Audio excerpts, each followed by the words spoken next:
Bom, pessoal, bom dia. A aula de hoje e a próxima, a intenção é a gente fazer uma revisão sobre o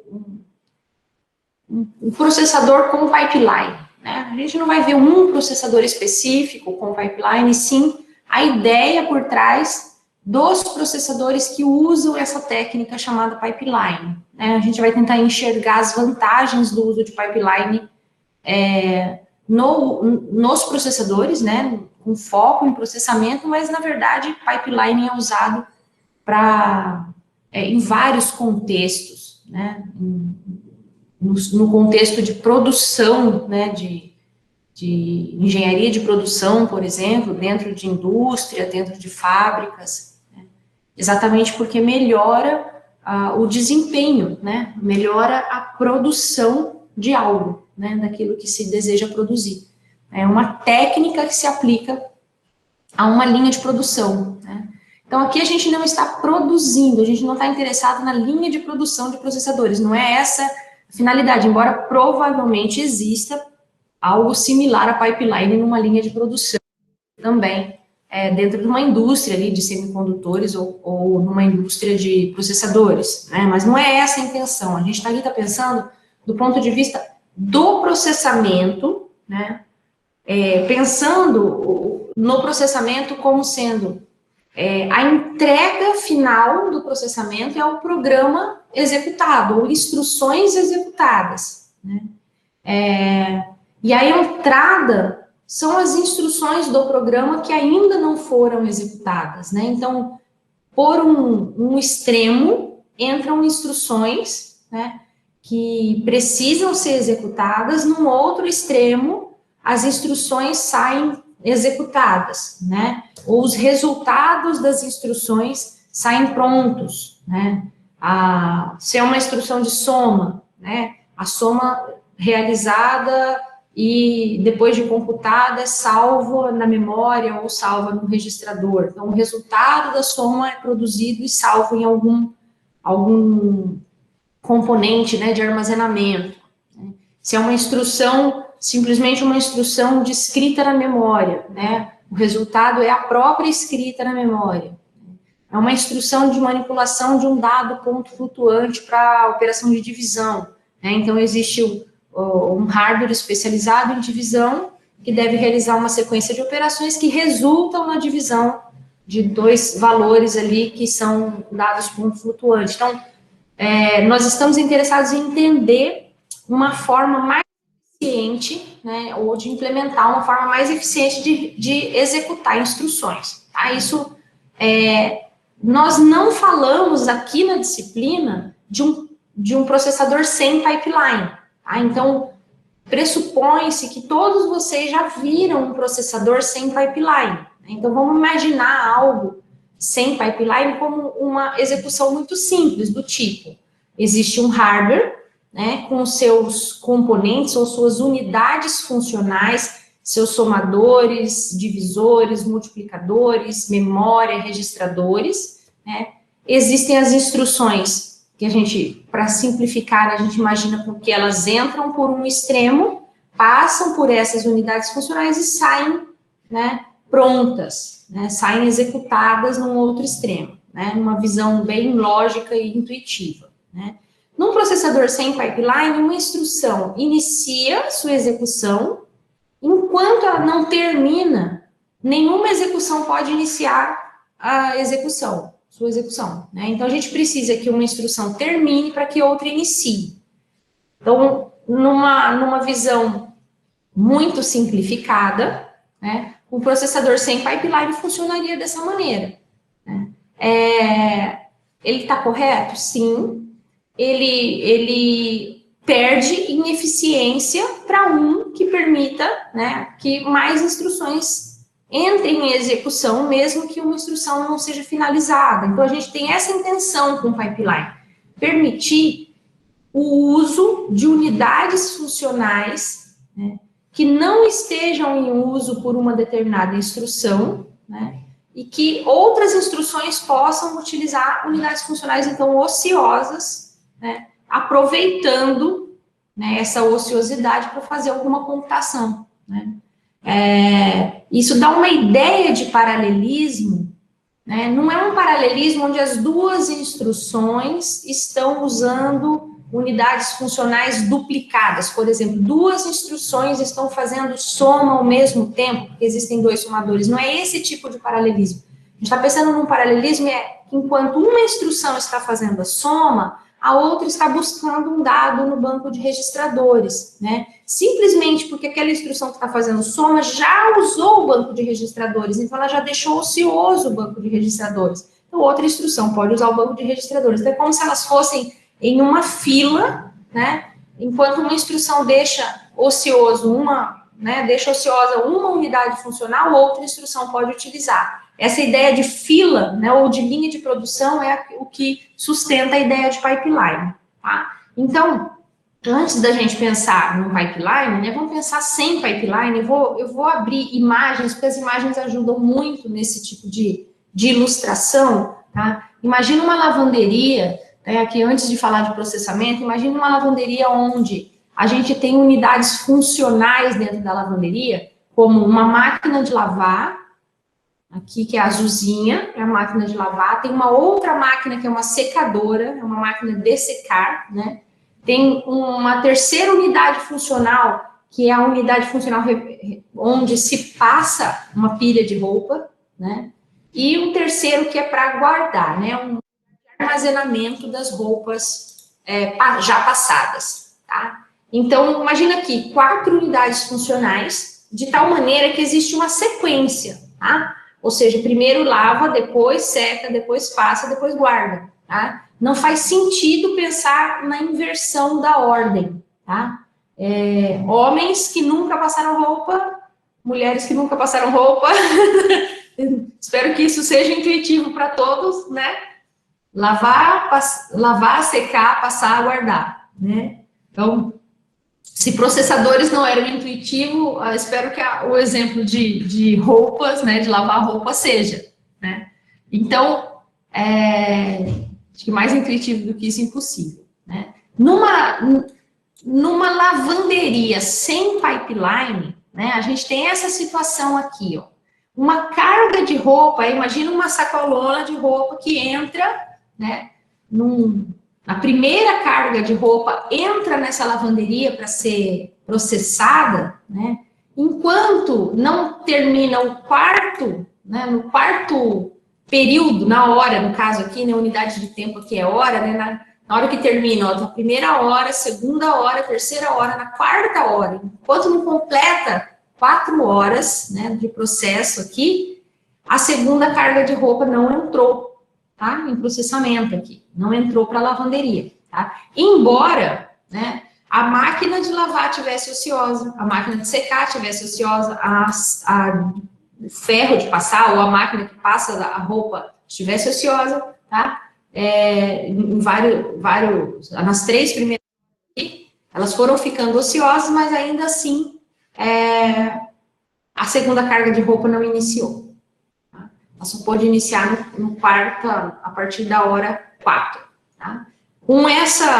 Nesse contexto aqui, né, na lavanderia sem pipeline, as 4 cargas de roupa terminaram em 16 horas. Tá? Ou seja, 4 cargas de roupa, 4 horas para lavar, secar, passar e guardar as 4 cargas de roupa. Tá? Com o pipeline, a ideia é, assim que a máquina de lavar ficou livre, você já pode colocar a segunda carga de roupa na lavadora, né? Ou seja, passar a primeira carga de roupa para a secadora e colocar a primeira carga de roupa na lavadora, né? Então, em paralelo, você tem 2 cargas de roupa atuando na lavanderia. Uma carga na lavadora, outra na secadora. Na terceira hora, você tem 3 cargas de roupa em paralelo, sendo processadas ali na lavanderia. A primeira carga de roupa já está no terceiro estágio, que é sendo passada, a segunda carga de roupa está sendo seca, né, na secadora, e a terceira carga de roupa está sendo lavada na lavadora, tá? E o melhor uso da lavanderia, né, a lavanderia está sendo usada por completo, né, todas as unidades funcionais da lavanderia estão sendo utilizadas, né, no pico, né, entre a hora 3 e a hora 4, onde você tem 4 cargas de roupa em paralelo sendo processadas, né? E a partir da hora 4 em diante, se você não tiver uma quinta carga, sexta carga e assim por diante, vai diminuindo, né? Aqui o uso das unidades funcionais, vai havendo ociosidade, né, na secadora, na lavadora, né, até que todas ficam ociosas novamente, né? Até que a última carga de roupa, que é a quarta carga, termina de utilizar a última unidade funcional. Aqui, ó, a gente terminou na hora 7, né? Em 7 horas a gente finalizou as 4 cargas. Então, teve aqui um ganho.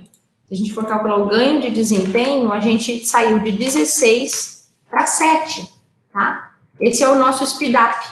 A gente calculou o speed up lá atrás, né? Ó. Esse é o nosso speed up, nosso ganho de desempenho. Comparando sem pipeline, aqui, ó. Então, ganho de desempenho sem pipeline com pipeline. Sem barra com. Tá? Então, tá aqui. Aqui tá toda a análise da lavanderia, tá? Uma carga de roupa durou 4 horas. Tá? 100 cargas de roupas vai demorar 400 horas. Né? Com pipeline, uma carga de roupa continua gastando 4 horas. Então, olha só, quando a gente pensa em latência, ou seja, uma carga de roupa, se a gente falar o tempo de uma carga de roupa, ó, a latência não mudou. Para uma carga de roupa não mudou nada, tá? Mas quando você pensa no throughput, ou seja, na vazão, em quantas por hora, né, ou uma medida de quantas cargas por dia, né, por uma unidade de tempo, aí mudou bastante, tá? Por exemplo, para lavar 100 cargas de roupa, tá, de 400 horas, a gente passa para 100 horas, tá? Então, aí, aqui mudou, tá? Quando você pensa num volume, né, maior, ou se você colocar uma quantidade de horas, né? Quantas cargas eu consigo em tantas horas, tá? Vai dar muito mais carga de roupa com pipeline do que sem pipeline. Então, throughput, ou vazão, vai ser muito maior na lavanderia com pipeline do que sem pipeline, tá? Então, o desempenho com relação ao throughput é muito maior com pipeline. Tá? Essa é a ideia, tá? Com a lavanderia. Quando a gente fala em processador, é a mesma coisa, tá? Só vamos fazer um apanhado aqui com o processador, porque nem todos vocês viram o processador MIPS. Deixa eu ver se eu abro um desenho, antes de voltar aqui, ó. Esse desenho aqui, nem todos vocês conhecem esse desenho, que a gente chama de data path, que é o caminho de dados, é uma visão esquemática, uma visão lógica de um processador chamado MIPS, tá? Que é facilmente adaptada para vários outros processadores do tipo RISC, né? Processadores simples, porque são unidades funcionais muito básicas, tá? Que são expressas nesse data path. Então, para quem não viu, vou dar uma passada geral aqui nessas unidades funcionais, tá? Aqui no comecinho, a gente sempre vai da esquerda para a direita no desenho, porque a ideia é que as instruções comecem aqui do lado esquerdo, como se elas estivessem caminhando pelo processador até sair, tá? Então, aqui do lado esquerdo, estão todas as instruções armazenadas nessa memória de instruções. O que a gente tem nesse cantinho esquerdo, que é marcadinho em azul aqui, é uma memória de instruções, tá? É uma cachezinha pequena, que só guarda o seu programa, ou um pedaço do seu programa, tá? Uma cachezinha, né? Guarda uma porção do programa que está em execução. Então, aqui são instruções do programa, tá? Tem um registrador chamado PC, que é usado para acessar a instrução que vai ser executada nesse ciclo, ou seja, aquela instrução que deve iniciar a sua execução nesse ciclo, tá? Então, no começo do ciclo, o PC tem um endereço da instrução que deve ser acessada nesse momento, tá? O PC acessa né, é usado para acessar essa cache, tá? É aqui que, se a gente fosse lá na nossa aula, nas nossas aulas de cache, o PC tem aquele endereço de 32 ou de 64 bits que a gente mapeava para fazer o endereçamento de cache, tá? É que aqui o nosso interesse não é fazer aquele mapeamento bit a bit, então a gente está deixando ele um quadradinho fechado, bem simples, né? Mas se a gente quisesse quebrar aqui, a gente saberia fazer exatamente o desenho dessa cache, a gente saberia falar, né, se essa cache é mapeada diretamente, ou se ela é two-way, four-way, quantos words ela tem, quantos blocos, a gente saberia abrir essa cache num desenho com detalhes, né? Mas a gente não tem interesse agora, então a gente fecha ela numa caixinha, uma caixa fechada ali, sem detalhes, tá? Mas a gente sabe fazer esse mapeamento aqui, e quando o dado é encontrado na cache, a gente sabe que é um hit, e o dado é fornecido nesse barramento de saída dessa cache. Tá? Ah, mas e aí, professora, se der um miss? Bom, se der um miss, tudo aqui vai travar, tá? E a gente não está pensando nisso agora, mas tudo aqui vai travar, esperando o dado voltar da memória principal ou do outro nível de cache para o processador ter acesso a esse dado, tá? Esse é um caso onde, lembra, a gente lutou tanto lá para ter taxas de miss, né, de falhas, né, bem baixinhas por isso, porque aqui, ó, todo processador aqui vai parar esperando uma instrução da cache aqui, se der um cache miss, né?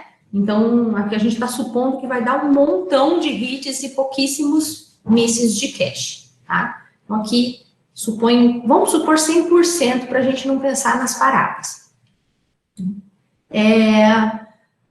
Logo que o PC foi usado para acessar essa memória de instruções, a gente já pode entender aqui, ó, que ele vai ser atualizado para PC mais 4, porque nesse caso a gente está pensando num processador MIPS de 32 bits, ou um processador qualquer de 32 bits, com words de 32 bits. Então, a próxima instrução está 32 bits abaixo, ou seja, 4 bytes abaixo na memória, tá? Então, o próximo endereço de memória principal, né, que contém a próxima instrução de memória está 4 bytes abaixo. Então, a gente soma 4, isso aqui é um somador, tá? E atualiza o PC.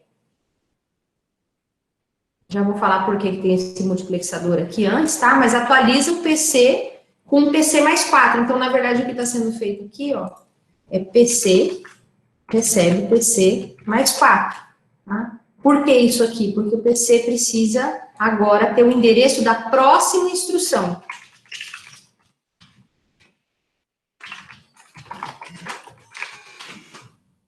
No próximo ciclo, a próxima instrução tem que ser executada, tá? Mas é sempre o PC mais 4, toda a vida. Bom, esse é o default, né?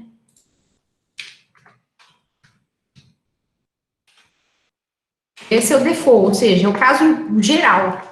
Essa é a próxima instrução a ser executada. Quando que não cai no caso default? Quando a gente tem desvios, né? Então, quando a instrução não é um desvio, o default é ir para a próxima instrução, a sequência, né? Os nossos programas, eles são sequências de instruções, né? I recebe 0, I recebe mais 1, X recebe 0, uma sequência, né? Agora, quando encontra um if, muda o fluxo. Encontra um for, muda o fluxo. Então, quando tem ifs, fors e chamadas de funções, né, a gente tem mudanças de fluxo. Aí a gente chama de branches, né, desvios. Quando a gente tem branches, aí cai em casos que não são casos default. Então, a gente vai ter PC sendo atualizado de uma outra maneira, tá? O caso default, o PC recebe PC mais 4. No caso não default, o caso de desvios, o PC vai receber outra coisa. Ele vai receber o que está nessa linhazinha verde aqui, ó. Tá? Por isso que o PC, ele vai ser atualizado de duas formas diferentes, ó. O que vai atualizar o PC pode vir do PC mais 4 ou pode vir de um outro caminho enorme, tá? Que eu vou mostrar para vocês quando a gente chegar lá no estágio lá na frente, tá? Esse estágio que a gente estava aqui é o estágio chamado IF, Instruction Fetch. É uma busca da próxima instrução. basicamente o que é feito aqui? PC é utilizado para acessar a memória de instruções, a próxima instrução a ser executada é carregada num registrador de pipeline chamado if/id, tá? Que é esse aqui. Isso acontece em um ciclo. Aqui a gente já está olhando com pipeline, tá? Esse aqui já é com pipeline. Esse aqui é o estágio IF e o PC atualizado para PC mais 4. Esse aqui é o default do estágio IF, tá? Depois, mais para frente, eu explico essa outra situação do PC aqui, no momento oportuno, tá? Entendido o estágio IF para todos vocês, mesmo para quem está vendo pela primeira vez? Quem está vendo pela primeira vez, se tiver precisando de suporte aí, vai perguntando.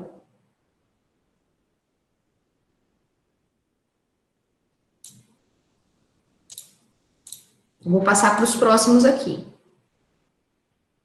Próximo estágio, pessoal, é o estágio onde a gente acessa o banco de registradores, ó.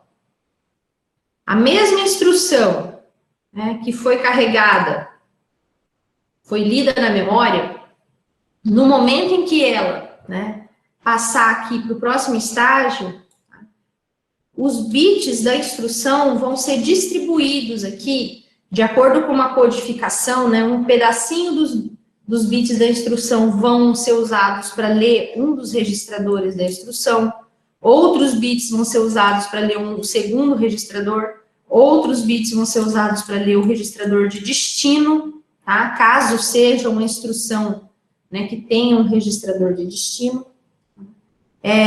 Em caso geral, né, a gente vai ter, se tiver 2 registradores de leitura, os 2 vão ser lidos aqui. Tá? Se for uma instrução que tenha um registrador de leitura apenas, é o read data 1 que vai ser lido. Se for uma instrução que tenha um registrador de leitura e uma constante, a constante passa por esse caminho aqui de baixo, ó, 16 bits de constante vão ser estendidas para 32, tá? É um padrão de extensão de sinal, tá? Precisa estender a constante de 16 bits para 32 bits.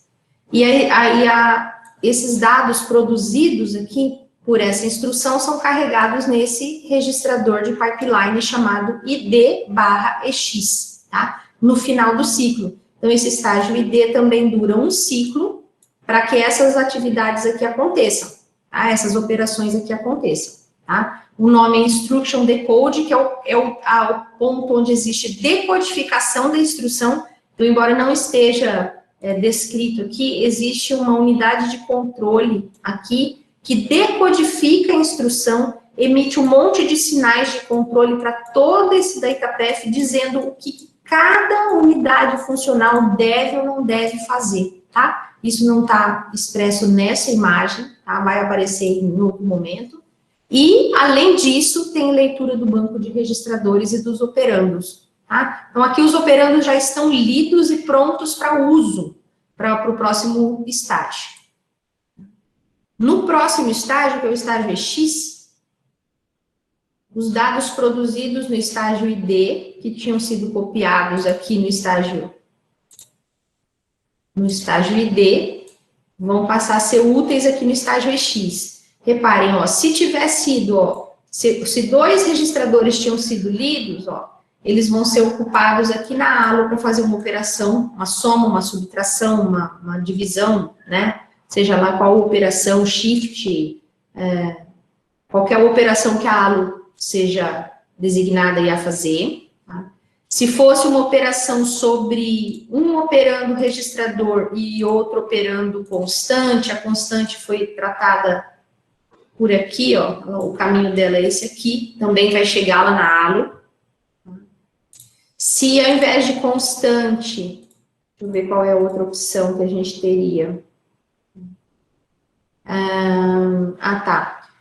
Se fosse, ó, uma constante, aqui, ó, se a gente tem, no caso, ó, a instrução que está em execução, se ela fosse um desvio, tá? Se essa instrução fosse um desvio, a constante faria parte, ó, desse outro somador aqui em cima para fazer cálculo de endereço de desvio, tá? Nesse caso aqui específico, a instrução de desvio ela é bem carregadinha, tá? A instrução de desvio faria aqui na ALO uma operação de comparação de registradores para decidir se deve desviar ou não, tipo um if. O if é uma comparação, né, de duas variáveis, por exemplo, né? If i igual a j, então tem que comparar o i e o j na ALO, e aí, dependendo do resultado, tem que desviar ou não para algum local, né? Então, o local para onde desviar está sendo calculado aqui em cima, tá? O endereço de desvio está sendo calculado aqui em cima, usando algo que veio lá do PC, tá? Que foi, ó, transportado por feito um caminho aqui, ó, via PC mais 4 e mais a constante, que passou por um caminho também de sinal aqui, ó, extensão de sinal e mais uma multiplicação por 4, tá? Que, por enquanto, para quem é revisão aqui, vai lembrar dos detalhezinhos, mas para quem está vendo pela primeira vez, é um detalhe que não faz muita diferença agora, mas existe uma multiplicação por 4 aqui, exatamente porque a gente está falando de words de 32 bits, né? A gente precisa deslocar 2 bits para a esquerda nos endereços, né? Colocar 2 zeros no final dos endereços, então tem uma multiplicação por 4 aqui, né, para calcular o endereço de desvio. E esse endereço de desvio, em algum momento, ele volta, ó, ele volta lá para o PC. Aí ele vai carregar o PC para a gente poder fazer desvio, tá? Então é muito bem elaborado o mecanismo de desvio, tá? Para implementar ifs, elses, for, while, chamada de função e tudo mais. Tá? Terminando aqui já o fluxo, pessoal. Estágio de acesso à memória. Se a instrução que está em execução é memória, é de memória, né? Um load ou um store, o endereço para acessar a memória chega por aqui. E se for um store, o dado que deve ser escrito na memória chega por aqui. Tá? Se for um load, né, se for um acesso para leitura, o dado lido vai sair por aqui, tá? Vai ser uma leitura, né, o dado sai por aqui. Se for um store, é uma escrita e o dado que sai aqui é um lixo, tá? Não tem leitura útil, beleza? Então, o main é só para acessar a memória. Ah, mas se a instrução está andando aqui é um add, o que acontece nesse estágio? É um ciclo inútil para um add, ele não faz nada aqui. Tá? O que acontece no caso da instrução que está andando aqui é uma soma, é um add. O resultado da soma vem por aqui, desvia para cá. Ou seja, não só perde um ciclo em execução, passando o dado, né? Só faz um transporte do dado para o próximo estágio, tá? Sem acessar a memória. E os loads e stores, aí sim, acessa uma cache de dados aqui.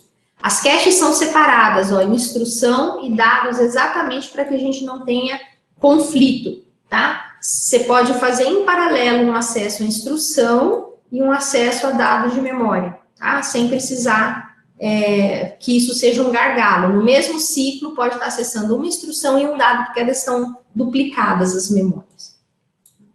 E por último, a última coisa que acontece é uma escrita no banco de registradores. O dado que saiu da memória ou o dado que saiu lá da ALO e passou para cá, um desses dois dados, por isso que passa por um multiplexador, ó, um seletor, passa por um seletor para um desses dois valores, né? Ou que veio da ALO numa operação de soma, subtração, multiplicação, divisão, ou que veio da memória por uma operação de load, vai ser escrito no banco de registradores. Tá? E, novamente, aqui, ó, o banco de registradores permite que uma instrução esteja fazendo leitura em 2 portas do banco e outra instrução esteja fazendo escrita. Ou seja, é possível que uma instrução esteja fazendo a operação azul escura e outra instrução esteja fazendo a operação em azul claro. Tá? Durante o pipeline. Tá? Então, aqui eu passei estágio por estágio sem falar em paralelismo. Só que agora a gente vai ver que Na prática, a gente pode ter essa situação aqui, ó. Na prática, eu posso ter aqui uma instrução, por exemplo, um add, aqui um sub, aqui um load, aqui um store e aqui um branch, tá? O que são essas instruções? Add, soma, sub, subtração, load, carga na memória, store, escrita na memória, e back é o branch equal, desvia se igual, né? Faz tipo um if equal, né? Se duas variáveis ou dois registradores têm o mesmo valor, desvia, tá? Então, agora eu estou pensando num paralelismo onde cada uma dessas instruções, ou as 5 instruções, estão ao mesmo tempo no processador, tá? Só que cada uma está em um estágio, tá? Isso é possível num pipeline de 5 estágios, tá? Então, esse meu pipeline aqui é um pipeline mix de 5 estágios, permite essa situação, tá? Então, com relação a esse último exemplo que eu tinha dado para vocês, ó, o sub e o branch equal, eu dei um exemplo ruim aqui para esse. Deixa eu trocar o branch aqui. Deixa eu colocar aqui. Eu vou colocar um load aqui. Load word, tá? Que é o nome que não é. E aqui eu vou colocar um back. E aqui eu vou colocar o store. Mudei o nome das instruções aqui. Ó, o sub e o load, nesse exemplo aqui, ó, essas duas instruções aqui estão usando o banco de registradores. O sub está fazendo leitura no banco de registradores. Ele está lendo os registradores que ele vai fazer subtração, tá? Já o load que está aqui, ó, no último estágio, ele está fazendo escrita no banco de registradores. Isso é possível, tá? O add está sendo lido da memória de instruções. O branch equal está calculando o endereço de desvio e fazendo uma comparação de registradores. O store está escrevendo na memória principal e o load está escrevendo no banco de registradores. Então, eles não estão tendo conflito, nenhuma dessas instruções estão tendo conflito por unidades funcionais, tá? Porque de forma inteligente aqui eu coloquei as instruções e as unidades funcionais foram replicadas de forma inteligente também, para não terem conflitos, tá? Então, isso é o uso de pipeline.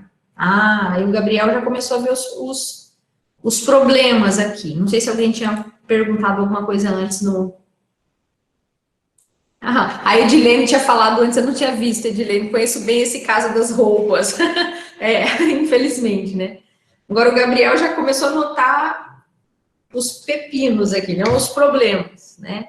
Caso o sub utilize o registrador 1 e o load esteja escrevendo no 1, o sub utiliza o valor do load, né? Então, vamos ver o problema que o Gabriel Sanches notou, tá? O sub está lendo o registrador, ó, o sub, vou escrever, vou fazer a instrução inteira aqui para a gente ver o problema. Ó, o sub, tá? O formato do MIPS é assim. O primeiro registrador é de escrita, tá? O segundo registrador é leitura e o terceiro registrador também é leitura. Tá? Então, aqui significa, ele lê o 1 e o 6, subtrai os dois valores e guarda o resultado no 2. Tá? E vamos supor agora que o load, vou colocar o load ali embaixo, tá? O load, o formato do load é assim, ó. Uma constante e aqui um outro registrador. O formato do load é um pouquinho diferente. A interpretação é a seguinte: vai a memória no endereço 100 mais o que tiver guardado no registrador 10. Então, ele calcula o endereço de memória usando o que está guardado no registrador 10, que é um valor, somado a 100. Tá? Então, é o valor do registrador 10 mais o deslocamento 100. Pega esse valor, vai a memória nesse endereço, lê o que está nesse endereço e traz para o registrador 1. Tá? No programa, pessoal, olhando com relação ao programa, o load veio antes do sub no programa. Então, porque o load está na frente. Ele, olhando aqui no tempo, o load passou o sub no pipeline, tá? Ele está lá no 5º estágio, e o sub vem depois. Então, o load é mais antigo no código.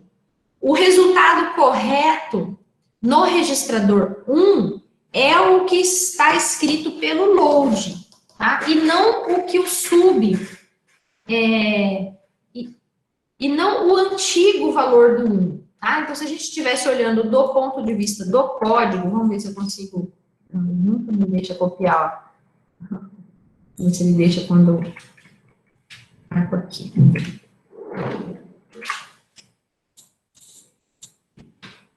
Deixou.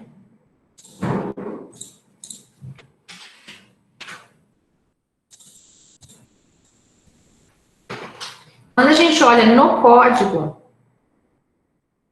lá no programa, o código é assim no programa.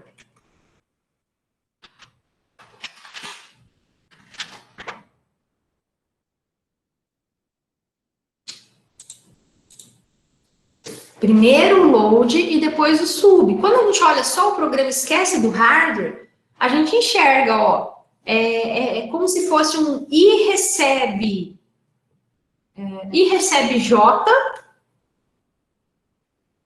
como se for, vou dar uma equivalência que é um código, né? Como se fosse assim, I recebe J, A recebe I menos B, sabe? É uma subtração entre dois valores, né?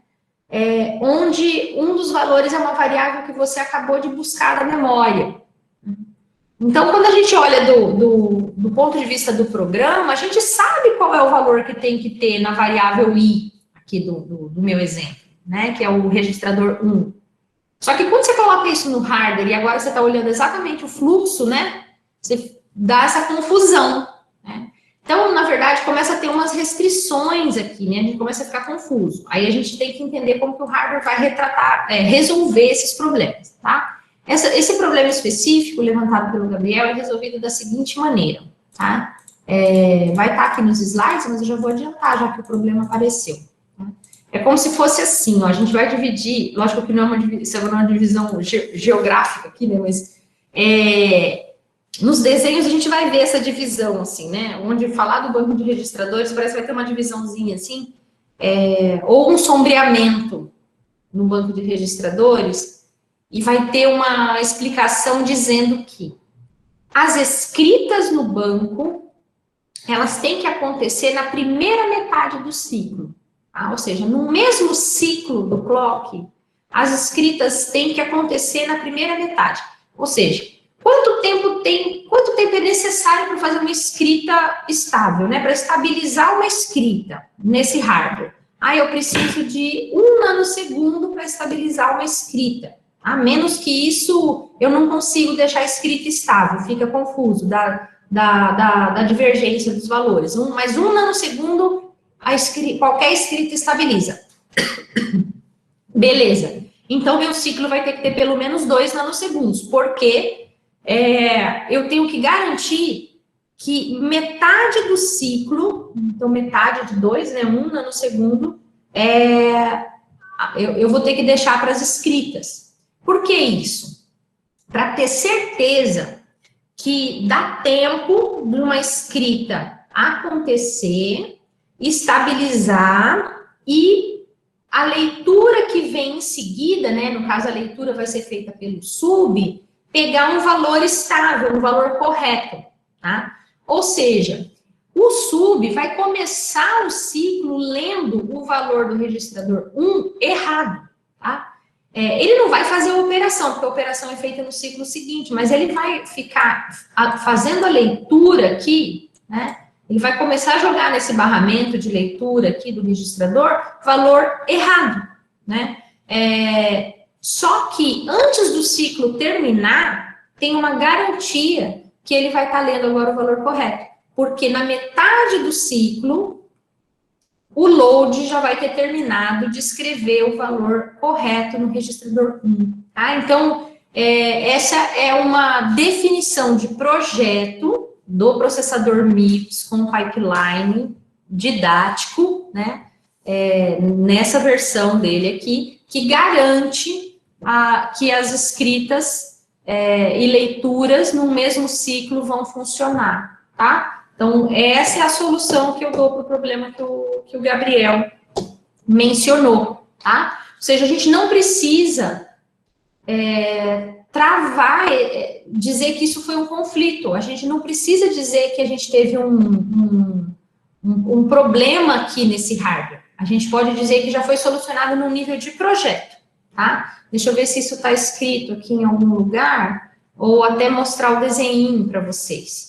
Porque aqui, ó, tá vendo esses sombreamentos que os desenhos mostram para vocês, ó? Esse sombreamentozinho do ID e do WB aqui, ó, que é o write back, né, que é o nome desse último estágio. Esse sombreamento write back significa, não sei se, aqui, ó, estágio com sombra, é bem esse aqui, ó, notação. Estágio sombreado é usado na instrução. Estágio sem sombra, não usado na instrução. Estágio com sombra no lado direito, leitura. Estágio com sombra no lado esquerdo, escrita. Tá? Então, o estágio com sombra do lado esquerdo está fazendo escrita, aqui. Estágio com sombra do lado direito, está fazendo leitura, aqui. Fazendo leitura. E WB está fazendo escrita, de fato. Agora, onde que fala que tem que ser na metade do ciclo? Tem que estar escrito em algum lugar isso.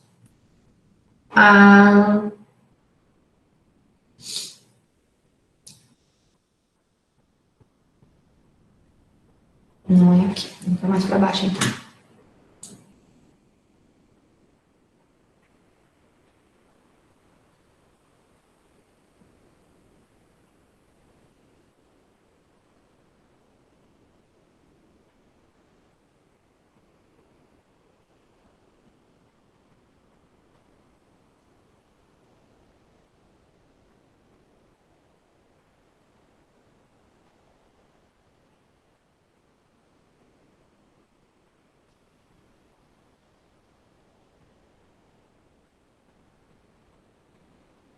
Será que eu não tenho isso escrito aqui?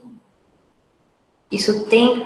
Se não tiver no próximo slide, eu vou ter que... não, ele vai estar no próximo slide. Eu tenho certeza, porque é lá que vai falar dos conflitos, tá? Hoje mesmo, acho que a gente vai entrar agora já no próximo slide, e aí lá onde está falando dos conflitos, lá tem a justificativa, porque que isso não é um conflito, tá? Me cobra se não tiver. Se não tiver, eu tenho que colocar. Tá? Porque isso é uma definição de projeto. Beleza, Gabriel? Deu para entender?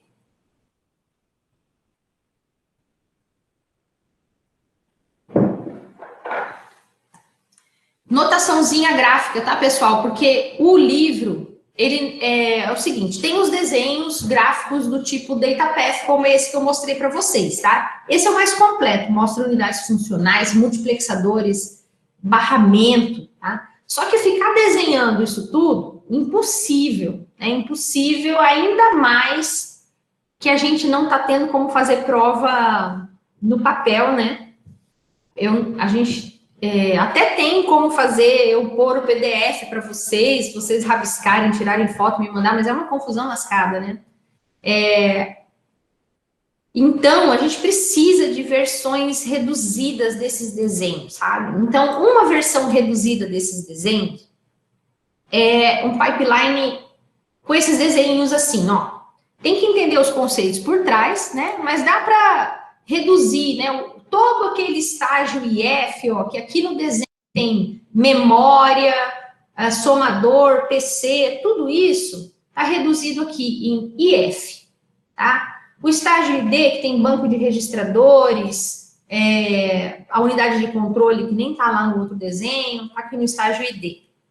A ULA, ou unidade lógico-aritmética, está aqui no estágio EX, esse desenho bem típico de unidade lógico-aritmética, tá?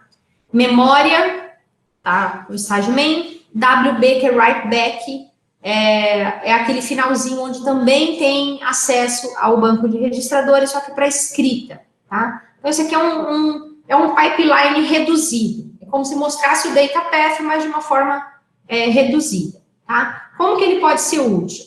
Em desenhos desse tipo. Ó, aqui a gente tem instruções, tá? Do lado esquerdo, instruções que tem o mnemônico, ou seja, o nome da instrução, load, sub, add, tá? O formato delas, né? Cada instrução tem o seu próprio formato, né? Que acessa registradores, os registradores MIPS. A gente usa esse cifrão para nomear os registradores, tá? É bem comum nos livros essa anotação, tá? Cada instrução tem um formato, por exemplo, a instrução add tem 3 registradores, 2 de leitura e 1 de destino.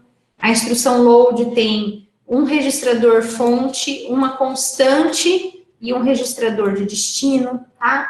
E aí tem que revisar cada um de vocês que não tenha visto isso, ou quem viu também tem que dar uma revisada nos formatos. Inclusive, eu coloquei já lá no AVA os capítulos para vocês revisarem. Tá? E aí, vocês podem olhar nesse tipo de desenho o que aconteceu no pipeline, ou seja, em que estágio cada uma das instruções está, né? Por exemplo, no ciclo 1, o load está no estágio IF. Tá? Aqui quem anda é o pipeline, né? Não a instrução, nesse tipo de desenho gráfico aqui, né? A instrução, o tempo está correndo de cima para baixo, a instrução está parada e quem está andando é o gráfico, né?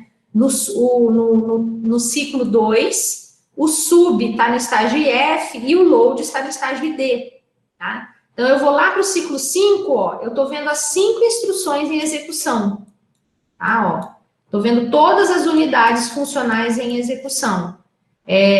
Propositalmente, não existe conflito entre estas aqui, tá? Todos esses slides desse primeiro conjunto aqui dessa aula de hoje não tem conflitos de dados, tá? É proposital mesmo, para a gente não ver confusão extra aqui.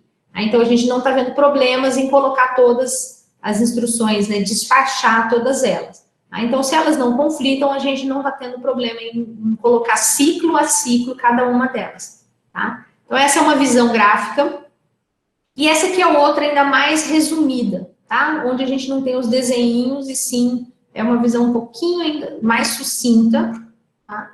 Do mesmo desenho, tá? A gente vai escolhendo de acordo com as possibilidades aí, o espaço que a gente tenha para desenhar, tá? E essa é uma última que o livro usa também. Reparem que essa daqui é um pouquinho diferente dessa, tá? Essa daqui, ó, o tempo corre na horizontal, as instruções aqui, ó, o programa aqui, a ordem do programa tá de cima para baixo e o tempo tá correndo na horizontal. Nessa daqui, ó, o tempo tá correndo na horizontal, também, tá? Mas os estágios aqui, ó, estão na vertical, tá? Então, muda um pouquinho a forma de enxergar. O programa continua estando aqui, tá? De cima para baixo, para não piorar a situação, né? Porque a gente está acostumado a ver programa de cima para baixo. Só faltava isso mudar também, né? Mas o programa, a gente está vendo load, sub, add, load, add do mesmo jeito, tá? Só que como a gente vê os estágios aqui de uma outra maneira, a leitura do gráfico né? O estágio IF iniciou o load no ciclo 1. Aliás, o load iniciou no estágio IF no ciclo 1. No ciclo 2, o sub iniciou no estágio IF e o load passou para o estágio ID. No ciclo 3, o load passou para o estágio EX, o sub no estágio ID e o ED no estágio IF, e assim por diante. Tá? Ó, aqui no ciclo 5, a gente tem as 5 instruções em execução ao mesmo tempo. Tá? E assim por diante. Então, são essas praticamente 3 ou 4 formas aí que o livro usa, tá? Para demonstrar pipeline em execução. Ok? Tudo bem? Tranquilo, pessoal? De boa na lagoa? Para quantos de vocês aí, só sinalizem para mim quantos estão vendo tudo isso aqui pela primeira vez, primeiríssima vez.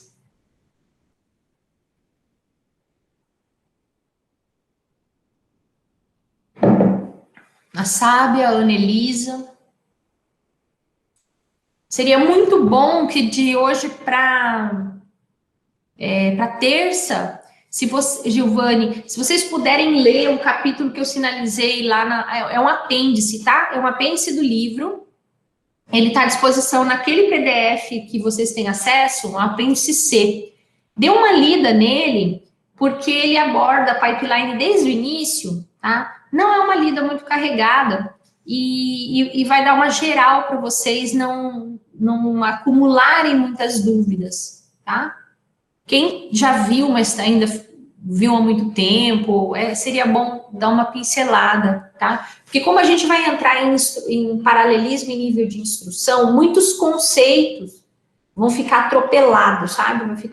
A gente vai ter que ver conceitos desde o início, mas para paralelismo em nível de instrução, eles são mais avançados, né? Então, toda essa parte básica, intermediária de pipeline, a gente supõe aí, né, que já tenha sido visto, ou pelo menos revisado, tá? Seria muito bom dar uma lida, tá? Para a aula que vem. Ai, que bom, Rafael, que você fez com o Iaione, né? Deve ter visto um pouco de MIPS, né? Eu imagino que... Só para a gente finalizar aqui, pessoal, eu não vou entrar nos outros slides hoje, não, tá? Mas só vejam, eu vou mostrar aqui, eu não vou fazer, esse aqui seria para fazer passo a passo, tá? Eu vou mostrar aqui já no final, não, tem que ser aquele primeiro lá, já tá com todas.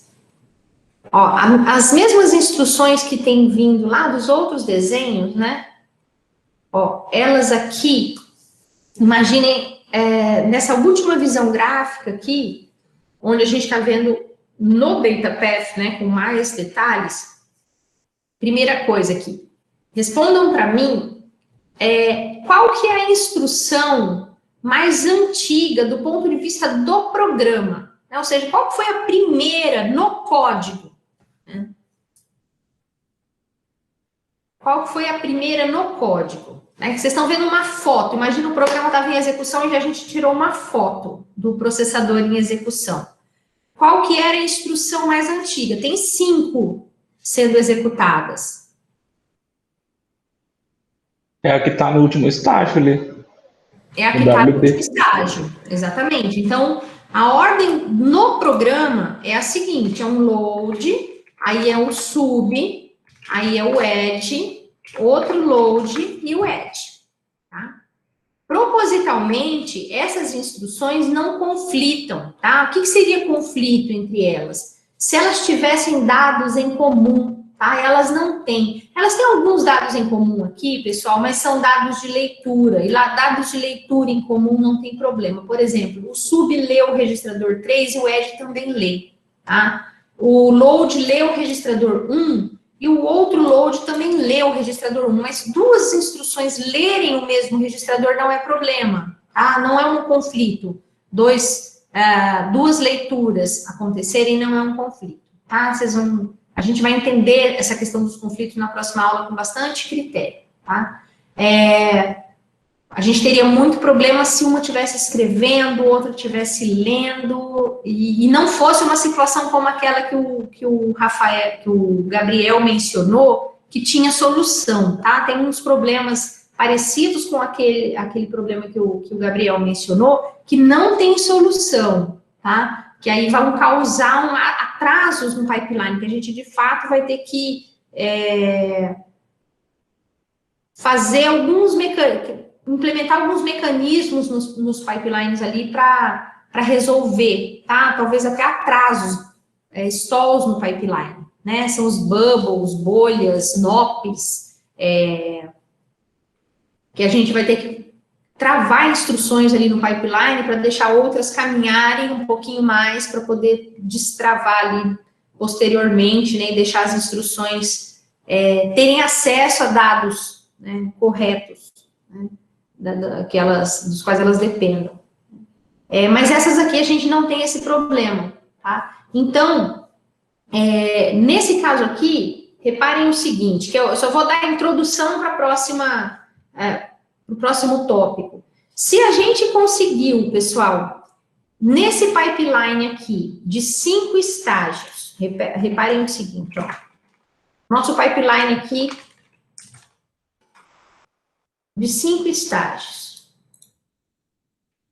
contra um processador monociclo. A gente vai pensar em duas versões do processador, tá? Um monociclo, o que significa? Cada instrução executa em um ciclo, tá? Em um único ciclo, tá?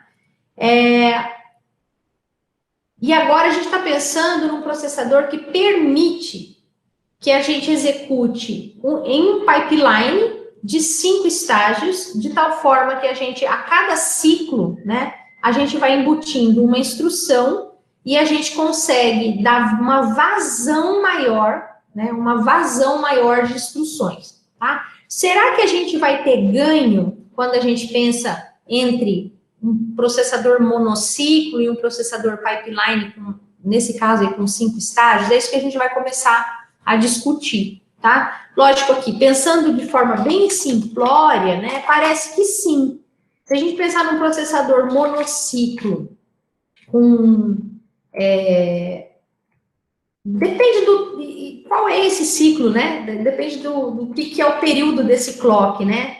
É um período grande, equivalente a 5 ciclos daqueles 5 estágios, né? A gente tem que se perguntar essas coisas, mas aparentemente a gente vai ter, sim, muitos ganhos com esse pipeline de 5 estágios, tá? Esse é o primeiro ponto que a gente vai tentar, na aula que vem, começar a mensurar, tá? Então, a gente vai começar na aula que vem, analisar um pouquinho de desempenho, que é o foco principal, né? Ver se a gente ganha em desempenho de fato, entender um pouquinho dos problemas que vêm junto com o pipeline, porque pipeline não traz só benefícios, traz alguns problemas. Esses problemas trazem algumas perdas de desempenho, ou seja, ó, na verdade, eu não vou nem colocar aqui processador pipeline monociclo. Vamos pensar o seguinte: será que pipeline de 5 estágios alcança speedup de 5 vezes?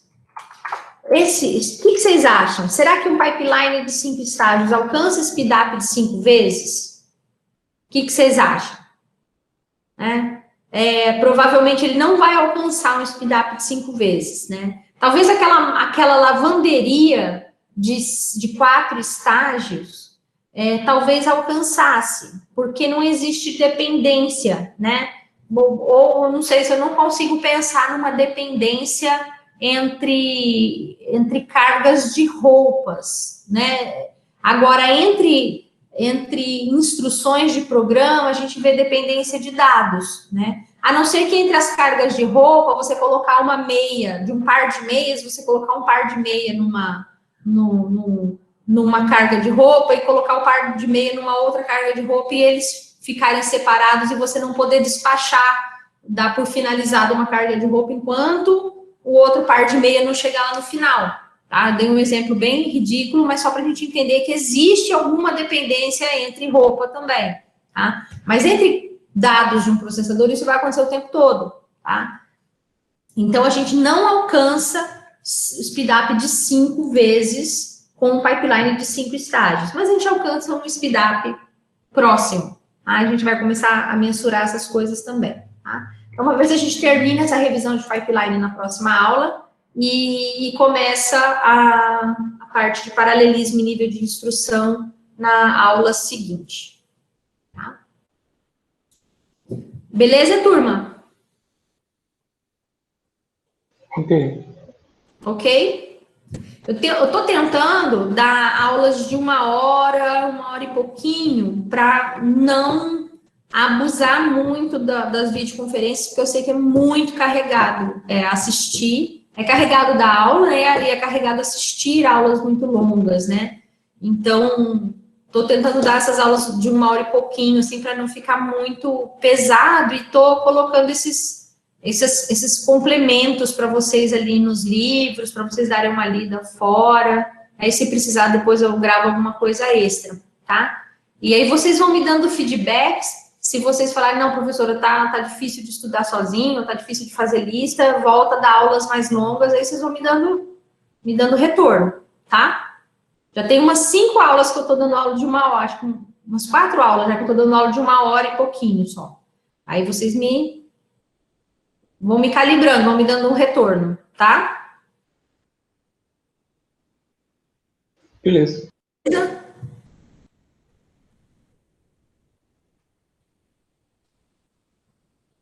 Joinha?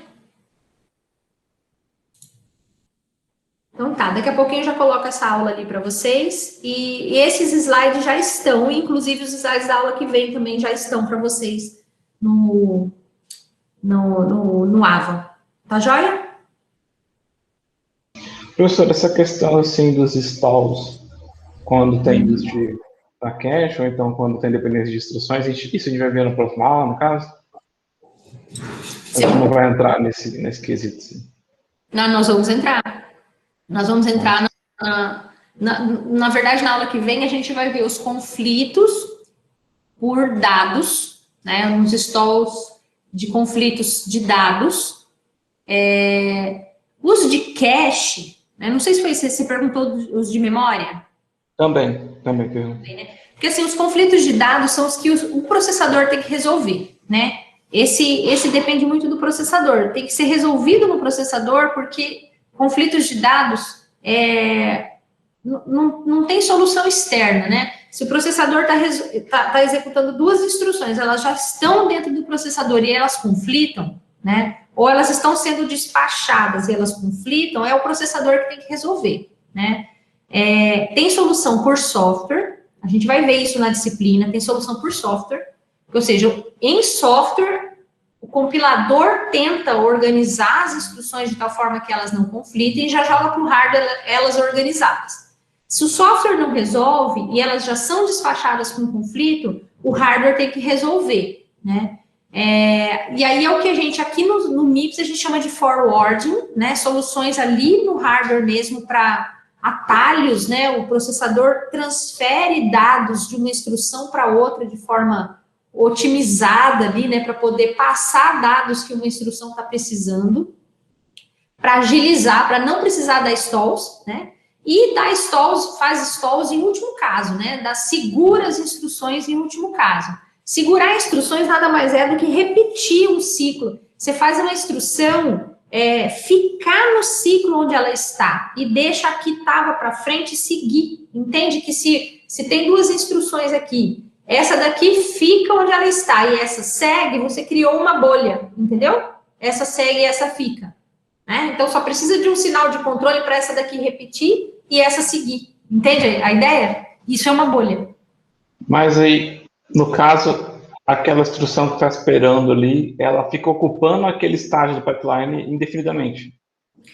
Aí esses que eu estou falando são conflitos por dados, né? Ela tem que ficar um ciclo esperando, stall de um ciclo de 2. Agora, se é uma espera por memória, tá? Se é uma espera por memória, do ponto de vista de cache, ali, a gente não está falando do sistema operacional trocar o programa em execução para agilizar, né? Porque, de repente, fica um tempo muito grande em espera e o sistema operacional trocar o programa, Isso é uma solução em software, a gente está pensando em coisas muito acima do processador. Sem pensar nisso, pensando só do ponto de vista do processador, existe uma espera ali de, às vezes, centenas de ciclos mesmo, em espera, pela solução de um stall de memória cache. Porque não tem como o processador avançar sem um dado que ele precisa de uma cache, entendeu? Do ponto de vista daquele programa, não tem como o processador avançar. Não sei se eu estou conseguindo entender a sua questão, mas ó, o processador está precisando de um dado, uma variável i, para ele fazer uma operação i mais. Esse i não está, o valor do i não está na cache. Do ponto de vista daquele programa, naquele processador, ele não consegue avançar, né? Se aquele programa vai ser suspenso, né, se ele vai deixar de estar em execução, né, o sistema operacional vai tirá-lo de execução para colocar outro no lugar, para mitigar aquela falta, né, aquele tempo de espera, é uma solução em software, né? Pode acontecer. Agora, do ponto de vista do programa em execução, ele não pode continuar enquanto não tratar a falha.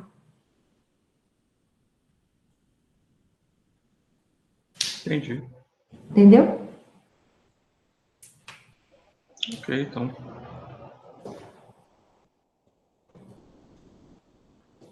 A gente chama de... Existem operações que são bloqueantes, né? Eu não sei se adequa a exatamente a essa situação, mas é bloqueante do ponto de vista do processador, né? Ele não tem o que fazer sem aquele dado, né? Ele não pode simplesmente adiantar outras operações, né, do programa sem aquele dado, ou decidir o que fazer sem aquele dado, né?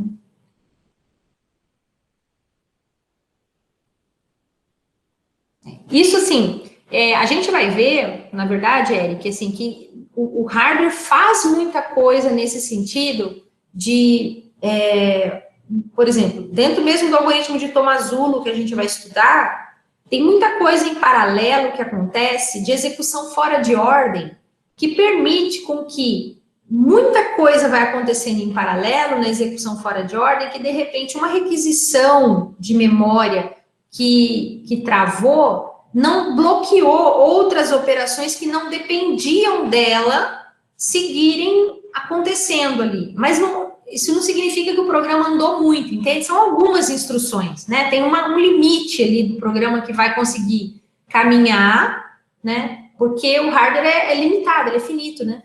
Então, vai caminhar alguns ciclos, mas vai ter um momento ali que não tem jeito, né? Vai travar todo mundo esperando, às vezes, uma requisição de memória. É um paralelismo finito. Por um tempo, o programa consegue caminhar, mas tem um momento em que, se a requisição demorar muito para voltar, aquele programa vai esperar, vai ter que parar e esperar. Né?